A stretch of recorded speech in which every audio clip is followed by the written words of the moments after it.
Y abrazarles esta mañana también a través del www.canal6honduras.hn y en el Facebook Live como Foro del 6. Si usted va saliendo de casa esta mañana, lo invito a que sintonice el 87.7 en el FM de su radio. Por supuesto, va a escuchar ahí el mejor canal de Honduras a esta hora, el mejor foro de la televisión, el Foro del 6. Bueno, antes de presentar a mis invitados, quiero contarles rápidamente algunas notas de las últimas horas. Ayer la presidenta de Honduras participó en una jornada que se llevó a cabo en el departamento de Santa Bárbara. Hasta allá llegó la presidenta a inaugurar el tema de la policía comunitaria. Este tema de la policía comunitaria es una intención en la que harán mayor partícipe a las comunidades, en donde se va a involucrar más a las comunidades, en donde va a haber más participación de las comunidades y que le permita a la policía acercarse al pueblo. Presidente de la República, Xiomara Castro, y autoridades policiales realizan el lanzamiento de las mesas de seguridad ciudadana. En dicha estrategia se cuenta con la participación de la ciudadanía, fuerzas vivas, autoridades locales, policiales, garantizando el binomio de policía y comunidad. Con el propósito de reducir la incidencia criminal y brindar una mejor seguridad a todos los hondureños, se realizó el lanzamiento oficial de la Policía Comunitaria, misma que trabajará de la mano con la ciudadanía. La presidenta constitucional de la República, Iris Xiomara Castro Sarmiento, el secretario de Seguridad General Ramón Antonio Savillón Pineda y el director general de la Policía Nacional, comisionado general Héctor Gustavo Sánchez Velázquez, en compañía de la ciudadanía de Santa Bárbara, realizaron este importante lanzamiento. Esta estrategia propone, recomienda y da seguimiento a los mecanismos que operacionalizan el servicio policial comunitario, con el que se contribuye al desarrollo de capacidades de los distintos niveles de gobierno y actores locales en la asunción corresponsable de la gestión local de la seguridad ciudadana. Al respecto, la presidenta constitucional de la República, Iris Xiomara Castro Sarmiento, expresó: la cercanía es el principal activo que tiene la policía comunitaria. La instalación de las mesas de seguridad ciudadana, combate a la delincuencia, creando espacios, articulando para la disuasión, control y combate al delito. Como hija de Santa Bárbara me comprometo de lleno con este proyecto. Estoy en comunicación directa con el comisionado general Sánchez para garantizar que esto funcione, indicó la mandataria. De igual forma, el secretario de Seguridad General, Ramón Savillón Pineda, enfatizó que esta es una nueva etapa de la seguridad ciudadana. El viejo modelo llegó a su fin. Y con el apoyo total de la Presidenta de la República, cambiaremos el destino de la seguridad de la que todos los hondureños somos merecedores. En ese sentido, el director general de la Policía Nacional, comisionado general Héctor Gustavo Sánchez, señaló que esta es la ruta para reducir la incidencia criminal en el país. Hoy lanzamos estas mesas de seguridad ciudadana en Santa Bárbara. La próxima semana será en 198 municipios del país, expresó el general Sánchez. Bueno, el lanzamiento de esta policía comunitaria en el país. La policía comunitaria, bueno, ya había una policía comunitaria, nos imaginamos que este nuevo ensayo será para masificarla, para tecnificarla, para acercarla quizá un poco más a la gente. Debe, según algunos expertos, la policía realizar ese proceso de acercamiento con las comunidades que permita que los buenos policías también hagan su trabajo bien, ¿verdad? Y que la gente esté cerca de lo que se está realizando. Bueno, ayer se realizó la sesión en el Congreso Nacional de la República y ha habido algunas determinaciones. Aún no se discute este nuevo decreto que pondrá en funcionamiento la reglamentación de la comisión que va a seleccionar a los 45 abogados que van a ser electos como magistrados de la Corte Suprema de Justicia. Ayer se ha nombrado una comisión que va a revisar el Código Penal que se puso en vigencia en el país. Esta comisión será encargada de revisar si los procesos y los procedimientos que se realizaron para aprobar ese Código Penal en la legislatura anterior eran los correctos, eran los idóneos, y de lo contrario, pues, proponer, según muchos, un nuevo código penal, que eso es a lo que muchos están visualizando podría llegarse. Ayer se ha reunido también la Comisión de Energía del Congreso Nacional con el ministro de Energía, Eric Tejada, para conocer el tema de la crisis energética en el país, que es uno de los temas del foro de hoy. La Comisión de Energía que preside el congresista Hugo Noé Pino se reunió en mesa de trabajo con el titular de la Secretaría de Energía, Eric Tejada, para discutir el programa de reducción de pérdidas de la Empresa Nacional de Energía Eléctrica y la revisión de los contratos energéticos. El presidente de la Comisión, Hugo Noé Pino, explicó que finalizamos la reunión con el ministro de Energía, Eric Tejada, en relación a los avances en la implementación de las reformas energéticas aprobadas por el Congreso Nacional.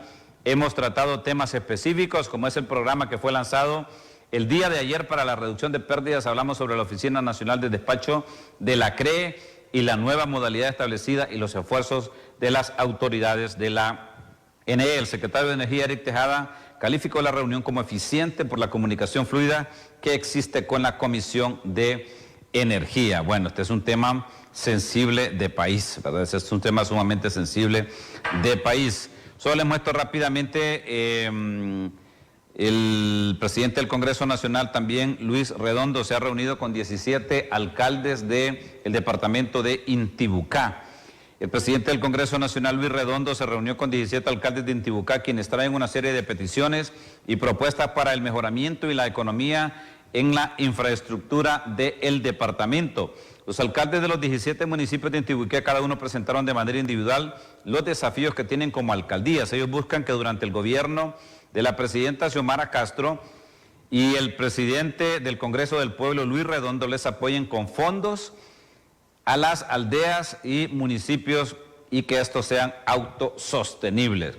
Quienes participaron: el alcalde de Magdalena, Gustavo del Cid, Rodolfo Santos de San Antonio, Norman Sánchez de Intibucá, Óscar Orlando Pineda de San Marcos, Ignacio Bautista, Francisco Martínez de San Isidro, Wilmer Santos Sánchez de Concepción, Augusto Rivas de Colomoncagua, Justo Reyes de San Miguelito, José Ruiz de Mazaguara, Óscar Manueles de San Francisco de Opalaca y Eligio Cornejo de Santa Lucía.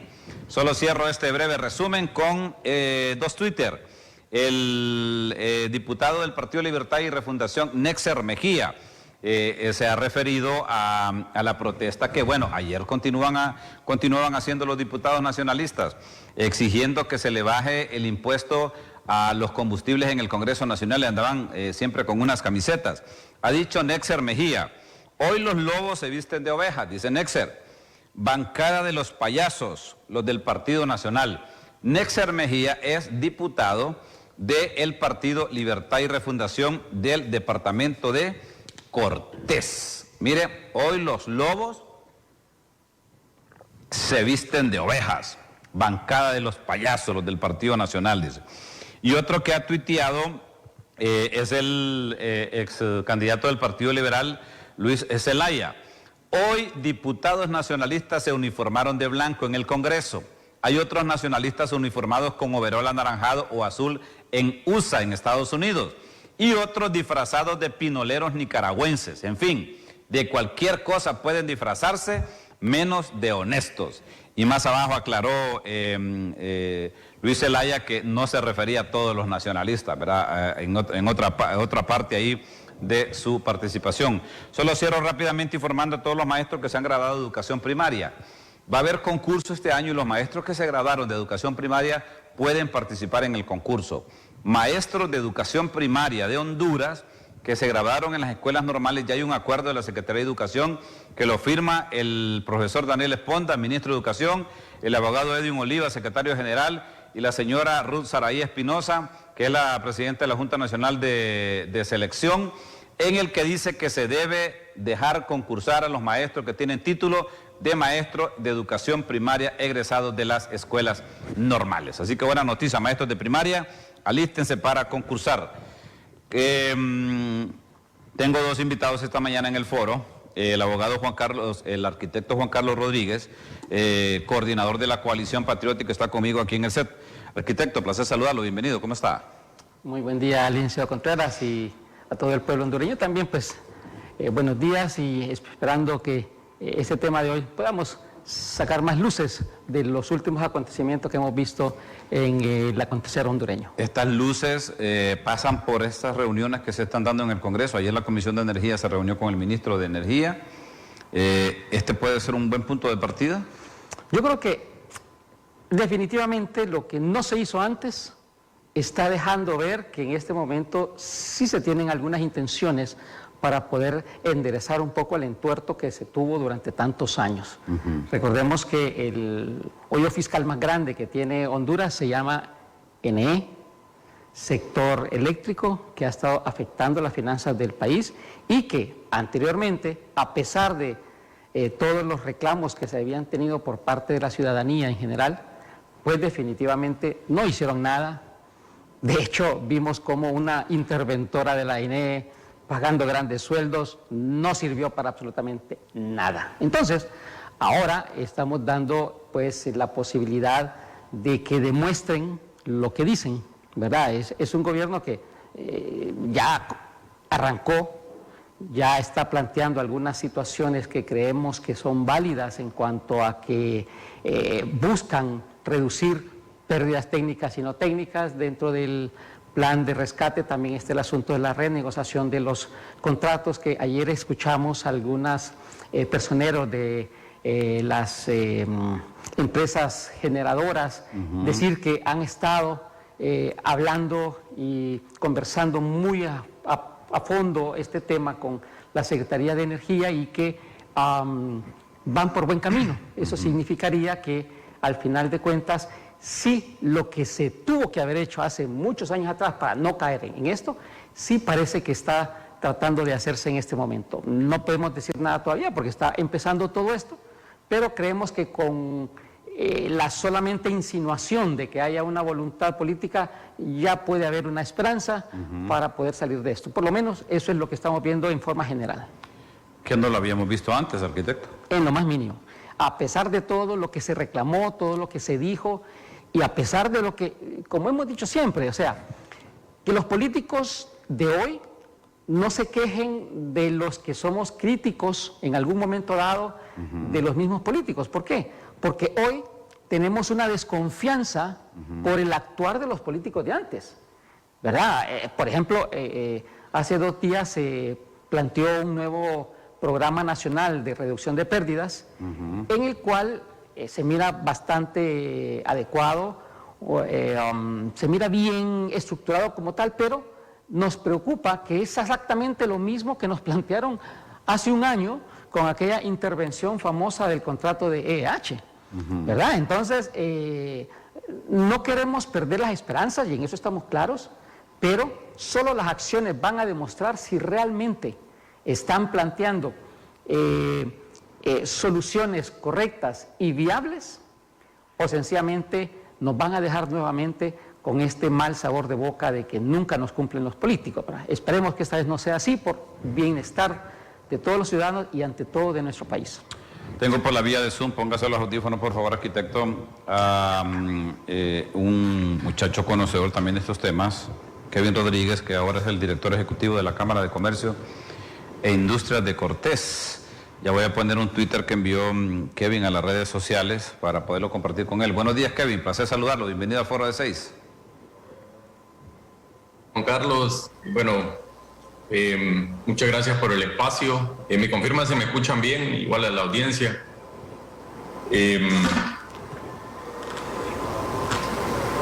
Bueno, muchas gracias al pueblo hondureño esta mañana. Un saludo al pueblo hondureño, muchas gracias a ustedes por el espacio. Siempre para mí es un honor realmente estar en su programa, estar con personas como don Juan Carlos Rodríguez, a quien admiro y respeto mucho y de quien he aprendido mucho también en el pasar del tiempo en estos años.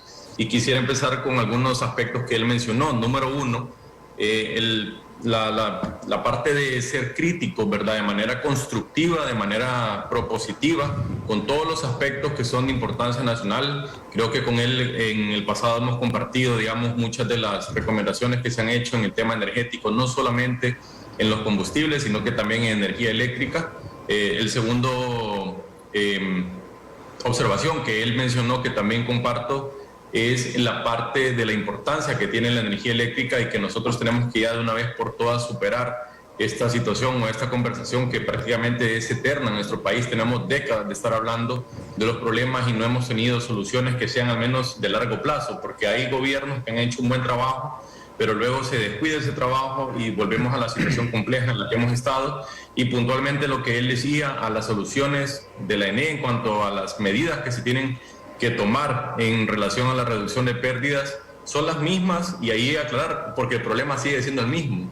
Entonces las soluciones no van a cambiar, al menos en grandes rasgos. Sí va a cambiar el monto del dinero que se requiere, se va a cambiar la afectación que se da, pero el problema que hemos tenido por muchos años es que la ENE está perdiendo alrededor de $1 millón todos los días por consumos que no se están midiendo, no se están facturando, por ende pues se está perdiendo. Básicamente se está dando una gran cantidad de hurto de energía a nivel nacional en el país, que está generando esa afectación en la empresa estatal. Y por otro lado también mencionar que hace algunos días vi un estudio, una estadística que hablaba que de todas las empresas estatales que tiene el gobierno, el 98% de la deuda está centrada en la ENE. O sea, usted puede resolver el problema de Hondutel, puede resolver el problema del SANA, cualquier otro, pero no le va a dar una solución viable a las autoridades, porque gran parte de este problema está situado en la Empresa Nacional de Energía Eléctrica, y nos parece positivo como Cámara de Comercio e Industrias de Cortés que se estén tomando las medidas en este aspecto.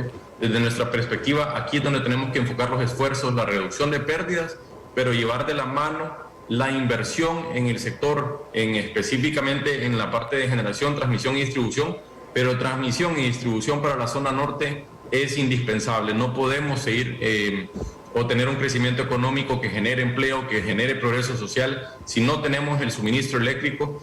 Se habla a nivel internacional de las posibilidades de traer inversión desde Asia, ¿verdad? Se le conoce como el nearshoring, algunos lo mencionan como el friendshoring, que es básicamente traer toda esa industria desde los países asiáticos hacia Guatemala, El Salvador y Honduras, pero nosotros estamos en franca desventaja con los demás si no podemos ni siquiera ofrecer un servicio de energía eléctrica que sea sin interrupciones, de calidad y a precios competitivos.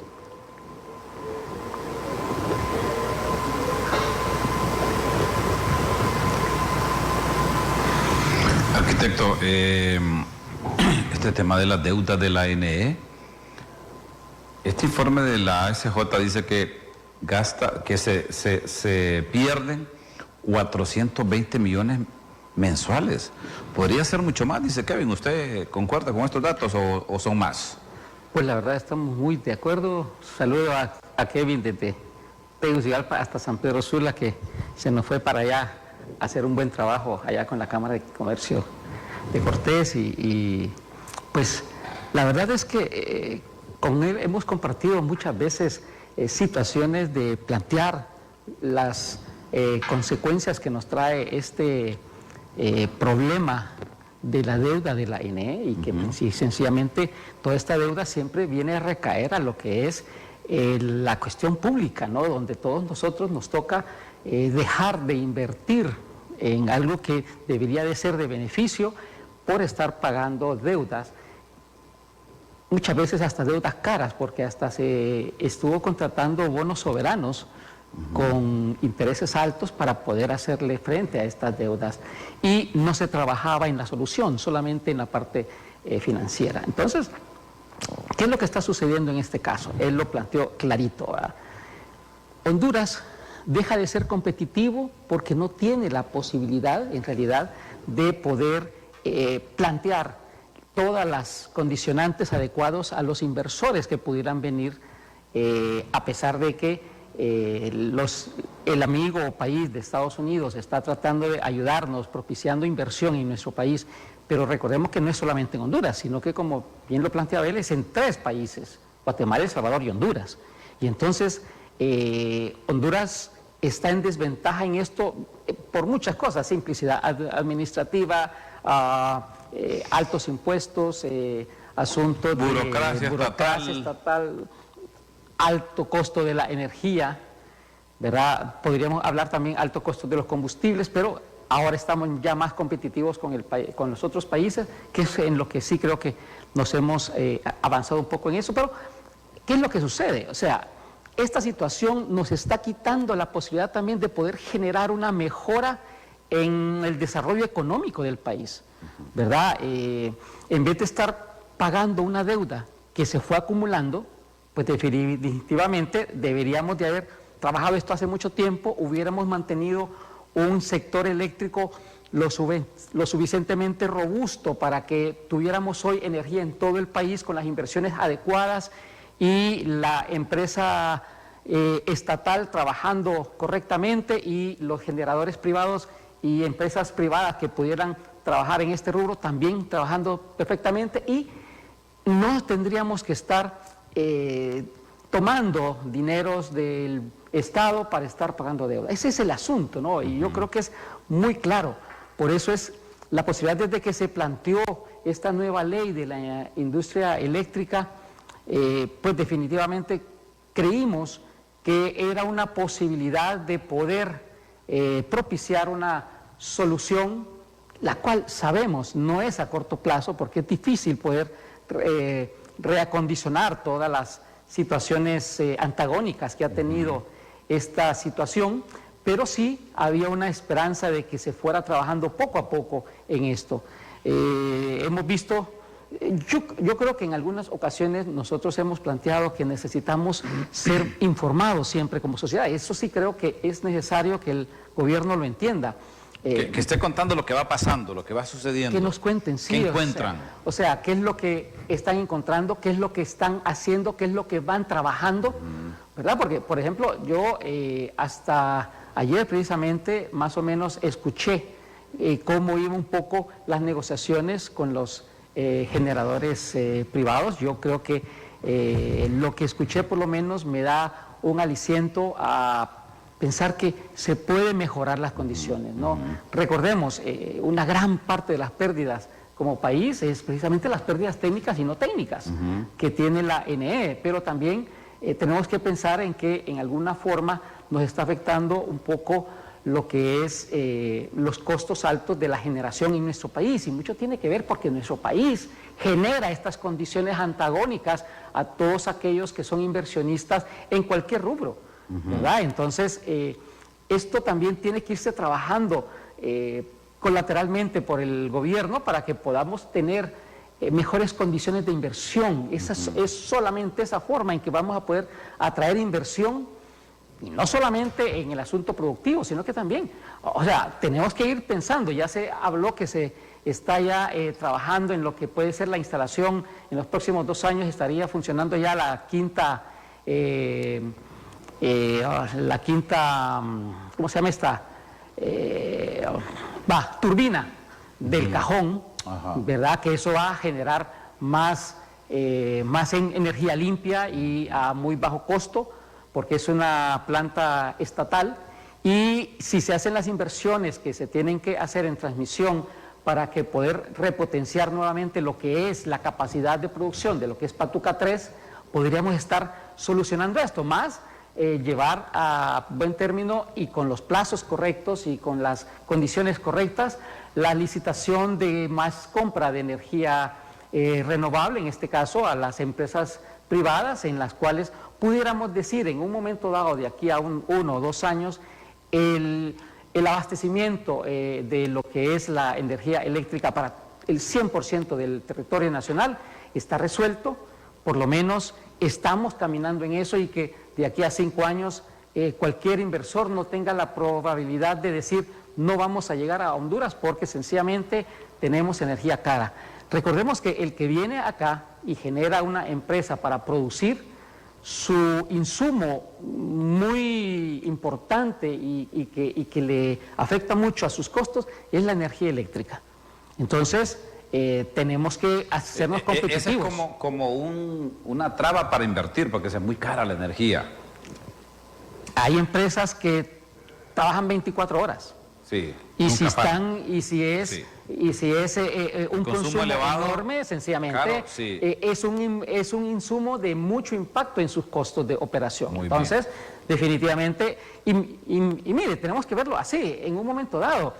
Un inversionista que tiene su programa de trabajo en un país y se mira que sus costos de operación se elevan y en el país cercano o a la par esos costos son menores, no lo va a pensar dos veces, se va a trasladar para aquel lado. No va a decir, no, quiero quedarme en este país porque hay buena gente. No, no, o sea, sí, la verdad, la inversión no tiene corazón de nada más que de hacer lo que para lo cual fue creado, y es precisamente producir, sí, ¿verdad? Entonces, se pasa a otro país y definitivamente cuesta mucho volver a hacer que se retorne esa inversión a nuestro país. Y hemos escuchado en los últimos días que algunas empresas bananeras se están yendo para Guatemala, ¿no? Esa es una preocupación muy terrible. Kevin, usted ha tuiteado, y voy a pedirle a mi producción que me ponga el Twitter que usted dio a conocer.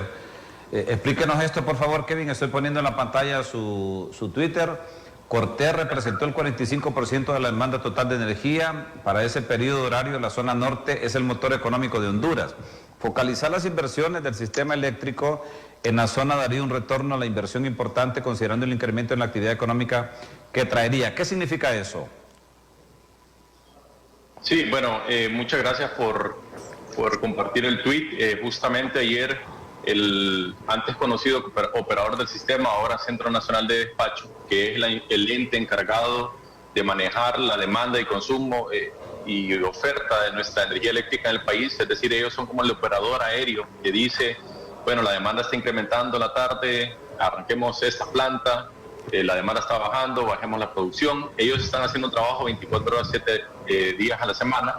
Estaban mostrando este gráfico en el cual ahora podemos ver de una manera más detallada en qué zona del país se está generando qué tipo de tecnología. Es decir, en la zona sur podemos ver cómo se produce la energía eólica, la solar. Podemos ver en zona norte cómo se está produciendo energía térmica, la demanda que se está teniendo en cada uno de esos puntos.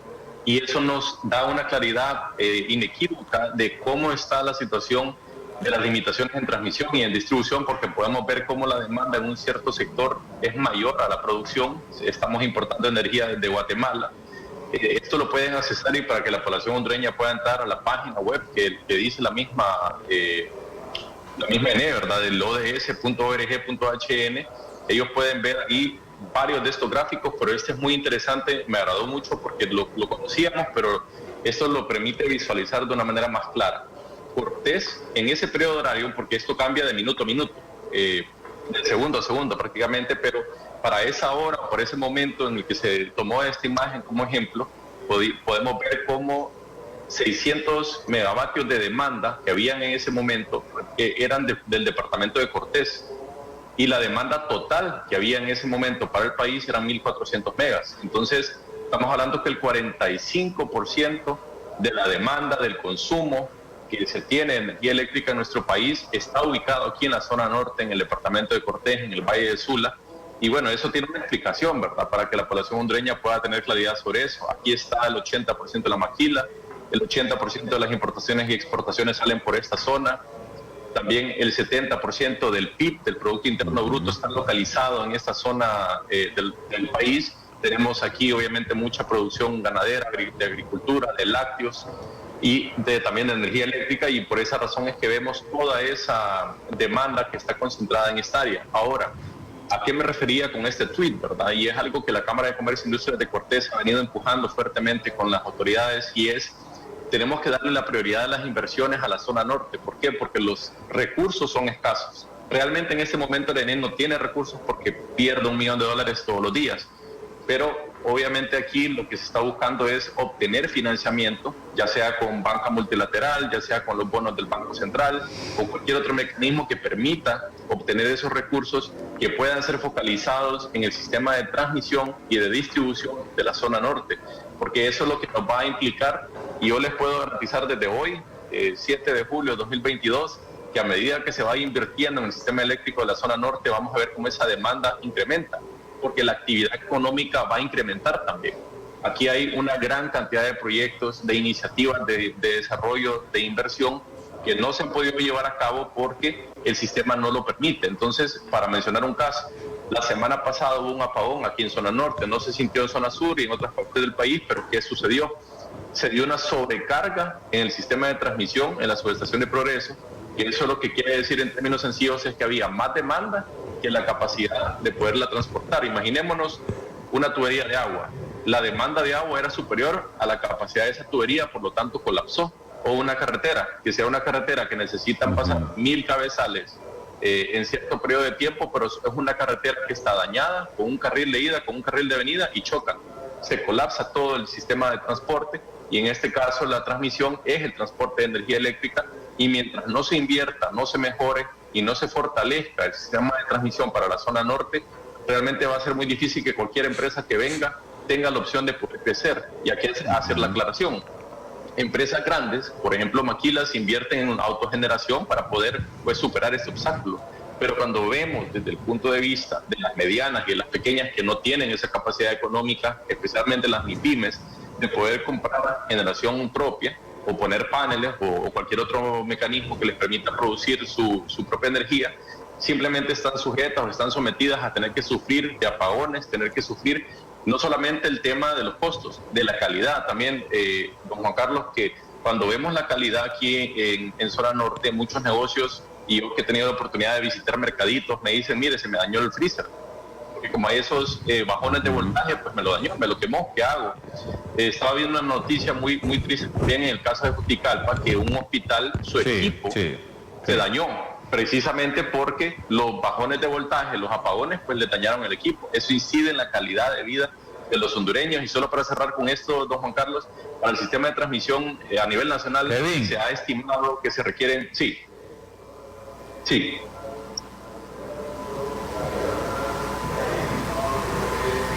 Perdón, ya le doy la palabra, solo para que cierre ahí. Pero mire, solo le quería comentar, yo soy del Porvenir Francisco Morazán. Y yo desde que tengo uso de razón, en mi pueblo, casi todos los días se va la luz. Casi todos los días se va la luz, que es la misma interconexión de Juticalpa. Para que cierre ahí, porque tengo que hacer una pausa, Kevin. Perfecto, no. Qué buena esa observación que usted hizo. Esta es una situación a nivel nacional. Solo mencionar que se requieren 400 millones de dólares para el sistema de transmisión, para repararlo, mejorarlo. Pero para que nosotros crezcamos económicamente son aproximadamente 800 millones de dólares.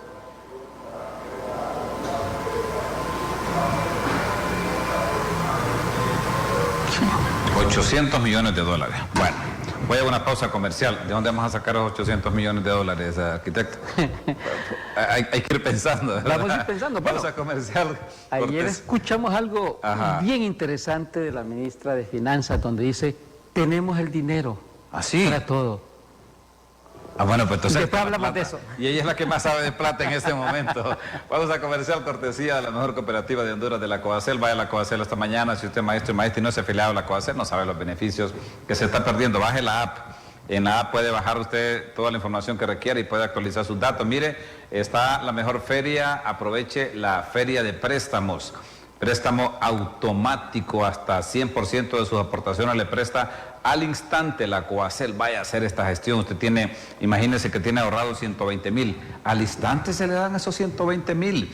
Vaya a la Coacel, mire, 100,000 lempiras sin aval, le presta hoy mismo, sin llevar ningún aval, a 5 años y a una tasa del 17% en un trámite verdaderamente rápido, y hasta 1 millón también sin aval en 12 años al 16.5%, y puede completar usted hasta 3.5 millones si usted tiene capacidad. Mire qué interesante, 1 millón sin aval al 12% a una tasa del 14% de interés da la Coacel. Ninguna cooperativa lo va a tratar como lo trata la Coacel, así que la instrucción que da el profesor Germán Astur Mejía, presidente de la Coacel, es que se atienda a los maestros como se lo merece. Informamos también a todos los maestros afiliados al COPRUM que ya están las tablets debidamente equipadas con tecnología de punta. Únicamente va a pagar usted $12 y el COPRUM le va a financiar $4.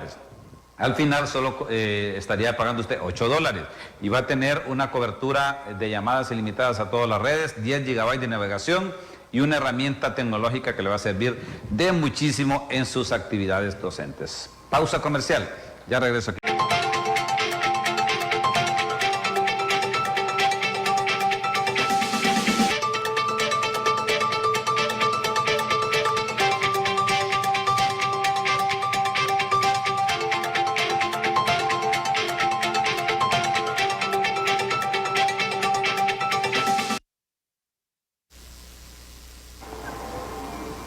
Bueno, Estas pérdidas, arquitecto, técnicas y no técnicas de la NE se vienen hablando por muchísimo tiempo, pero me llama la atención, se requieren 800 millones de dólares para la recuperación de la NE. ¿Es viable, es factible conseguir esa plata? Bueno, lo que decíamos antes de ir a la pausa precisamente fue algo que nos dio un poco de extrañeza, como hace 4 meses la ministra de Finanzas dijo que nos habían dejado un país quebrado, sin dinero, con grandes deudas, y 4 meses más tarde, así como de la nada, no les interesa el riesgo país, precisamente porque no necesitan buscar afuera lo que son fondos nuevos, frescos, porque sencillamente ellos tienen el dinero. Nos preocupa que estén hablando sobre los dineros que tiene que tomarse de las reservas internacionales, porque ya tomaron un poco más de 1.500 millones de dólares, pero no pueden seguir sacando de este fondo. Esos 800 millones que se necesitan más o menos para repotenciar la NE, porque es hacer las inversiones que tengan que ver con la mejoría y las inversiones nuevas para generar un sistema eléctrico adecuado en nuestro país, es para poderlo hacer en 2, 3, 4 años. Este gobierno, si pudiera tener los fondos y pudiera hacer las inversiones, definitivamente saldría muy bien parado por buscar una verdadera solución a lo que sería la búsqueda o como un buen paso para la búsqueda de nuevas inversiones, ¿verdad? Pero definitivamente hay 2 rubros en los cuales hay que invertir como país, definitivamente, ya que no se hizo la extinción de la NE como estaba pensado, pues así como está en este momento, hay que hacer inversión en lo que es transmisión, que por lo menos 200 millones de dólares deberían de estar iniciando como inversión en transmisión, todo este sistema de transmisión, que es lo que muchas veces hace que se pierda mucha energía, porque ya son sistemas bastante viejos, obsoletos, sí, ¿verdad? Sí. Y otra parte es en lo que es distribución, y en esto es a lo que va para poder trabajar. En transmisión es para poder mejorar lo que es la baja de las pérdidas técnicas, pero en distribución es para poder trabajar en la baja de las pérdidas no técnicas. ¿Por qué? Porque lo que hay que ver es mucha situación de hurto, por ejemplo, y de poder tener medición correcta de energía. Eso significa poder traer nuevos aparatos medidores, ¿verdad? Los que se conocen como los contadores, ¿verdad? Para poderlos instalar. La gente se queja de esas mediciones, arquitecto. Es que muchas veces... elevan el precio. Mire, lo que pasa es que la gente se queja muchas veces porque la energía le sale más caro cada vez. Y entonces... unos dicen que es porque le miden mal, otros porque le están poniendo energía que no consume, otros, etcétera, etcétera. Pero en realidad es por inconformidad que tienen los hondureños ante este sistema que no ha podido ser mejorado durante todo este tiempo. Entonces, incluso se estaba hablando, se había planteado, yo creo que estas autoridades están retomando la posibilidad de, porque ya escuché por ahí que sí les parece la iniciativa de poder traer contadores inteligentes, que la EH comenzó a colocar en algunos puntos, sí, pero que no continuó. Pero también dentro de estos contadores inteligentes o medidores inteligentes está lo que significa el prepago de su energía. Así que aquel que no tenga la capacidad más que de pagar algo, le va a dar la posibilidad de pagar o prepagar la energía y cuidarla, porque así como hacen con las recargas de los teléfonos celulares, ¿verdad? Hacen una recarga y andan cuidando que no se queden sin datos o que no se queden sin llamada o algo, entonces vuelven a recargar. Entonces no es un pago que se hace cada mes, mensualmente, cada día, sino que sencillamente, de acuerdo a las posibilidades de ingreso, se puede ir comprando una recarga para poder tener energía eléctrica. Eso es una posibilidad principalmente para aquellas personas que no tienen la posibilidad de pagar, ¿verdad? Altas cantidades de energía, y que vendría a ayudar mucho a varios hondureños que necesitan ese alivio. Y esto significa nada más y nada menos que comenzaría a bajar lo que es esta pérdida que se tiene, que bien lo dijo Kevin antes, ¿verdad? 420 millones mensuales, si no es que un poquito más, porque muchas veces la medición también de estos datos es bien difícil, porque hay meses que es más y hay meses que es menos, ¿verdad? Sí. Pero como promedio es bastante dinero. O sea, si se hace esa medición en diciembre sería más. Claro, y se imagina cuánto podríamos hacer con esos 420 millones cada mes. Sí, muchísimas cosas. Entonces, es lo mismo que pasa con los subsidios, ¿verdad? Que también es algo que se está subsidiando la energía eléctrica, pero definitivamente, y lo comentábamos con un colega suyo la vez pasada, ahorita se subsidia, ya no son 1.300.000 familias que consumen menos de 150 kilovatios por mes, sino que ahora se dijo que después de hacer un tamizado ya solo son 950.000 familias, ¿ok? Pero también se tiene el subsidio nuevo de que este nuevo incremento que iniciaba a inicios de este mes era un incremento de 11.2% que va a estar para 3 meses. ¿Qué sucede? Sí, porque la tendencia del petróleo en estos días ha bajado, ¿cierto? Pero no significa que va a mantenerse así durante el resto del tiempo, no lo sabemos en realidad. Pero, ¿qué pasa si el búnker no baja y la energía se mantiene cara y dentro de 3 meses el precio en vez de bajar va a volver a subir? Pongámosle, ¿qué sucederá? Si en este momento tenemos un subsidio con un impacto de 1.900 millones de lempiras en ese trimestre y después de ese tiempo no baja, sino que sube, pongámosle, digámoslo así, 6% más, significa que el siguiente trimestre no lo van a poder quitar ese subsidio porque sería un bombazo que de los 11.2 le tendrían que subir 6 y quedarían en 17 puntos de un solo, un incremento. Entonces, golpe fuerte. También eso es lo bueno de que estemos buscando las soluciones de mejorar las condiciones del mercado de la energía, porque en algún momento dado vamos a, en el futuro, ¿verdad?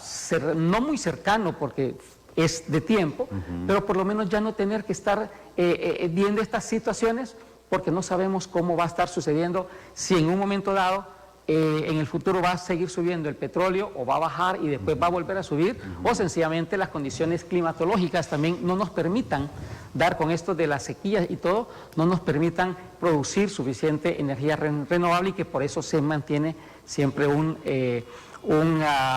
apartado de lo que puede ser siempre una energía térmica. Entonces, son situaciones que debemos de estar preparados como país, ¿verdad? Y que el trabajar en este sector es garantía de que nos puede generar un mejor futuro, pero trabajando lo más nítido posible también, porque recordemos, este fue un sector en el cual en el pasado cercano lo venían tanto los políticos como algunos empresarios del sector lo veían como la gallina de los huevos de oro.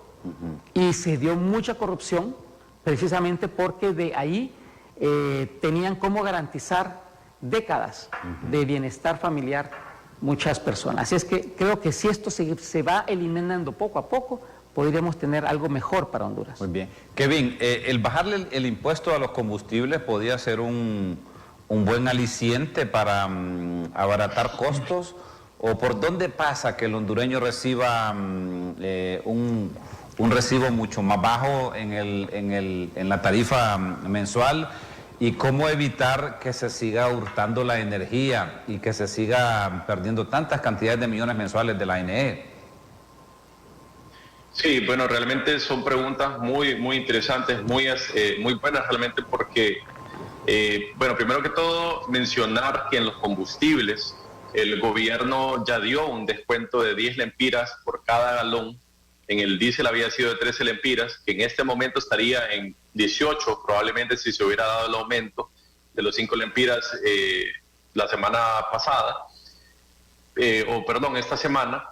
Pero en ese sentido también hay que tener en cuenta que cuando uno baja de manera artificial el precio de cualquier producto, la cantidad que uno consume o se mantiene igual o puede incrementar, ¿verdad? Entonces siempre hay que ser cuidadoso en cuanto a lo que se solicita con los subsidios, y aquí yo realmente no lo digo por el gobierno, sino por ciertos sectores que dicen eliminemos todos los impuestos. Obviamente eso no se puede hacer porque el Estado necesita los recursos. Ya pasando a la parte de energía eléctrica, Bueno, es importante mencionar que la electricidad como tal no tiene impuestos. Lo que nosotros consumimos está libre de impuestos y ese es el objetivo de que el búnker no tenga un impuesto, porque la manera en la que funciona la manera en la que funcionaría en Honduras es que por cada galón de búnker que se está utilizando para generar energía eléctrica tendría un impuesto de alrededor de 42 centavos de dólar.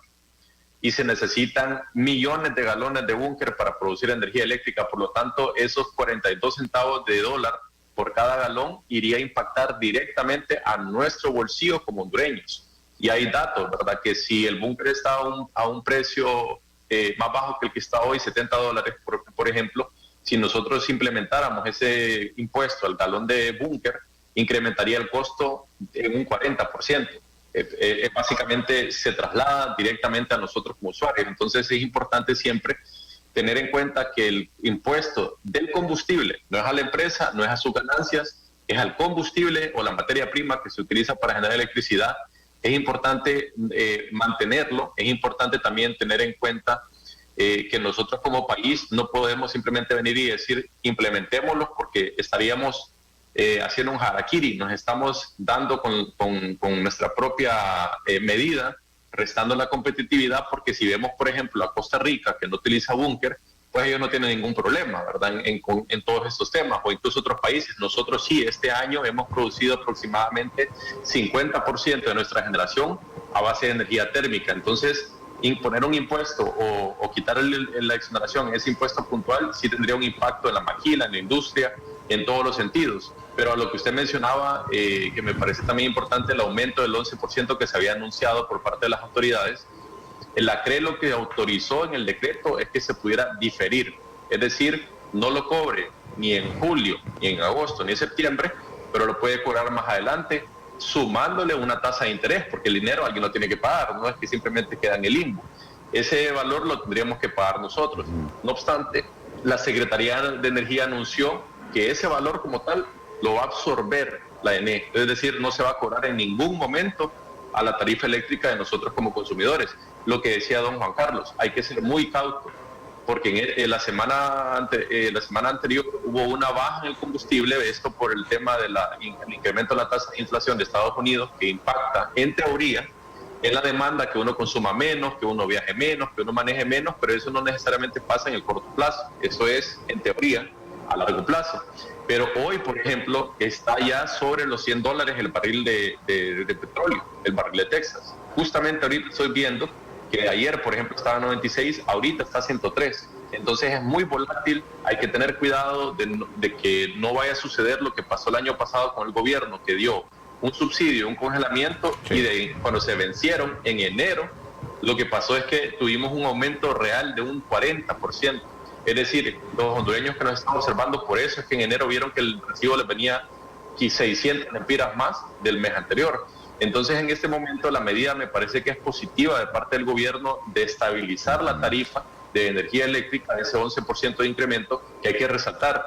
Según mis estimaciones y que se han hecho al interno del sector privado, rondarán los 1.000 millones de lempiras, más de ese valor, para esos 3 meses, ¿verdad? Entonces, es un impacto fuerte para los ingresos del Estado. Como usted bien decía, don Juan Carlos, son 1.000 millones de lempiras que no se van a poder utilizar para salud y educación, sí, para poder estabilizarlo. Entonces, hay que tener una política de subsidios muy, muy cuidadosa para que esto no se salga de control.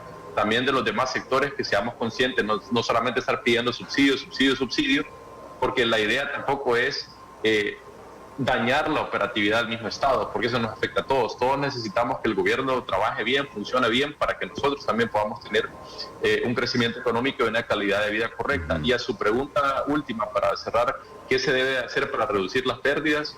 Mira, hay muchos aspectos técnicos, medidores, inversiones en el sistema de distribución, pero el factor indispensable, a nuestra manera de verlo, es la voluntad política.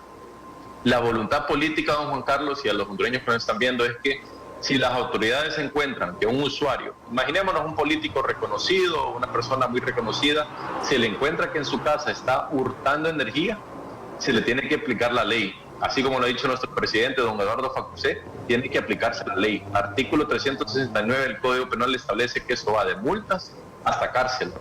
Si eso no sucede, don Juan Carlos, nunca se va a dar la señal correcta de que robar energía eléctrica es un delito. Es como que yo vaya al centro cívico y me robo unas computadoras, yo voy preso.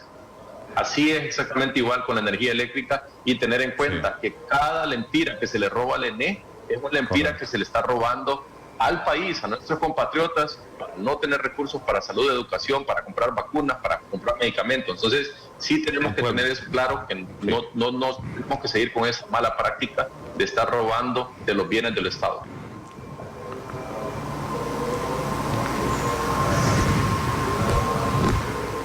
Gracias por acompañarme, Kevin. Saludos a don Eduardo Facusé, presidente de la Cámara de Comercio e Industrias de Cortés. Siempre es un honor que me acompañe en el foro, Kevin. Muchas gracias a ustedes, de parte de la Cámara de Comercio e Industrias de Cortés. Siempre es un gusto participar en su programa con don Juan Carlos Rodríguez también, y feliz día a todos los hondureños.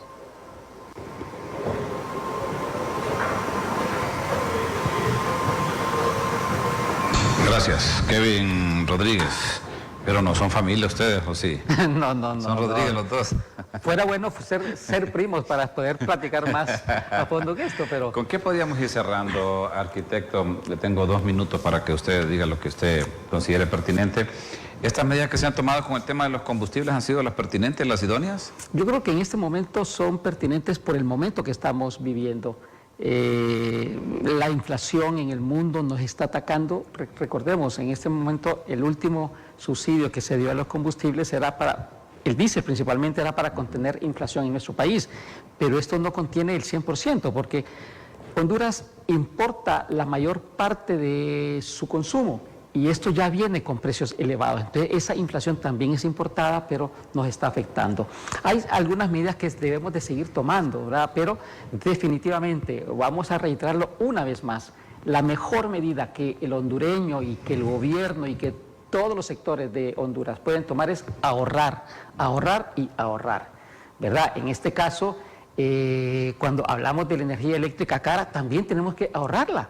Mire, esta situación de estos subsidios hicieron que en un momento dado comenzara a bajar un poco el consumo de combustible, pero apenas se dio el subsidio, se niveló nuevamente el consumo y comenzó a ser normal. Muchas veces esas son situaciones que generan los subsidios, ¿no? Dar un precio irreal y que definitivamente hace creer al hondureño que ya no se hace más caro, entonces volvemos a lo real. No, tenemos que ser más programáticos en el uso de nuestros vehículos, ¿verdad? De tal manera que entre menos utilicemos nuestros vehículos, vamos a tener mayor dinero para nuestros hogares y para nuestras necesidades básicas. Por lo tanto, eso significa ahorro. Eso hay que hacerlo, y hay que hacerlo de verdad. Y una sola cosa ya para cerrar. Sencillamente, en esto del Programa Nacional de Reducción de Pérdidas, en la parte de las pérdidas no técnicas que tiene que ver con el hurto, esperemos que dentro de lo que bien mencionó Kevin, la voluntad política entra también por tener la necesidad de entrar a zonas calientes donde el gobierno tiene una estructura que donde le no pueden puede ir a dejar ayudar. el recibo. Ese es el asunto, ahí hay mucha pérdida, ahí hay mucha gente que derrocha la energía porque no la paga, porque la hurta, y que definitivamente eso. Parte de esto es que todo mundo paguemos, a todo mundo se le puede hacer lectura, y que sencillamente, si a todo mundo se nos baja el costo de la electricidad, vamos a pagarlo de buena forma, porque es una necesidad que tenemos. Así es que muchas gracias a usted. Arquitecto, siempre es un honor que me acompañe en el foro. Complacido de haber compartido también con Kevin este foro, y siempre estamos a la orden para cualquier cosa. Ustedes son los que más conocen, ustedes son los que más conocen, por eso es que siempre van a estar viniendo a este foro. Muchas gracias, arquitecto. Muchas gracias. El arquitecto Juan Carlos Rodríguez, coordinador de la Coalición Patriótica, y Kevin Rodríguez, director ejecutivo de la Cámara de Comercio e Industrias de Cortés, han sido mis invitados esta mañana en el foro de 6. Gracias a ustedes por esa sintonía. Si el creador del universo lo permite, nos encontramos mañana de 7 a 8 de la mañana, siempre aquí en el foro de 6. Que Dios bendiga.